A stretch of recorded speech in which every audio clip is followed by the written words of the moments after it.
Welcome to my YouTube channel. মোৰ YouTube channel ভজনালৈ আপোনালোক সকলোকে স্বাগতম জনাইছোঁ। আজি ভাবিলোঁ ৰমজান স্পেচিয়েল বুলি ঘৰতে 15-20 মিনিটত হোৱাকৈ পায়স বনাওঁ, লগতে ভিডিঅ'টো আপোনালোকৰ লগত শ্বেয়াৰ কৰোঁ। পায়স বনাবলৈ আচলতে সকলোৱে জানে, মোতকৈ বেছি ভালকৈ জানে, তথাপিও ভাবিলোঁ কম সময়তে কেনেকৈ বনাওঁ আৰু আপোনালোকৰ মাজতো মই ভিডিঅ'তে আগবঢ়াওঁ। এপোৱা চাউল লৈ লৈছোঁ আৰু এনেকৈ মই কুকাৰত চিটি মাৰি লৈছোঁ। চিটি হৈ যোৱাৰ পাছত এইখিনি ধুনীয়াকৈ মই কৰাচেৰে ফেটি লৈছোঁ। তাৰপাছত এটা ডাঙৰ চচপেন লৈ লৈছোঁ আৰু এইটো গৰম হ'বলৈ দিছোঁ আৰু এনেকৈ ড্ৰাই ফ্ৰুটছ মই ৰেডি কৰি লৈছোঁ। এতিয়া চচপেনটোত মই 2 চামুচ ঘিউ দি লৈছোঁ আৰু মই এক পোৱা চাউল বনাইছিলোঁ, তাত মই ডেৰ লিটাৰ গাখীৰ দিম। এতিয়া গাখীৰখিনি মই ইয়াত দি লৈছোঁ, দি অকণমান বইল হোৱাৰ পাছত ইয়াত চেনি দিম। এতিয়া 2 কাপ চেনি মই ইয়াত দি দিম। আচলতে চেনিটো নিজৰ সোৱাদ অনুযায়ী দিব পাৰে, মই অকণমান কমকৈ দিছোঁ।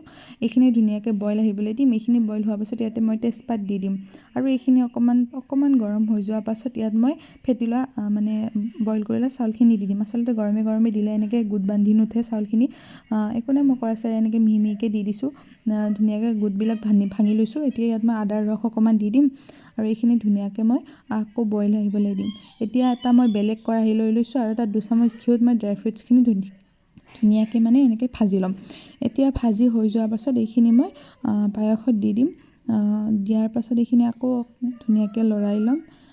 আচলতে এনেকৈ দিলে ঘিৰ স্মেলটো বহুত ধুনীয়া হয়, ধুনীয়াকৈ আহি যায় পায়সত। আৰু এতিয়া ইয়াত লাষ্টত হোৱাৰ আগে মই মিল্ক মেড দি লৈছোঁ আৰু এনেকৈ হৈ গ'ল আমাৰ পায়স। খুব বেছি 15-20 মিনিট লাগে। আপোনালোকেও ট্ৰাই কৰি চাব, বহুত সোৱাদ লাগে খাই পিনে।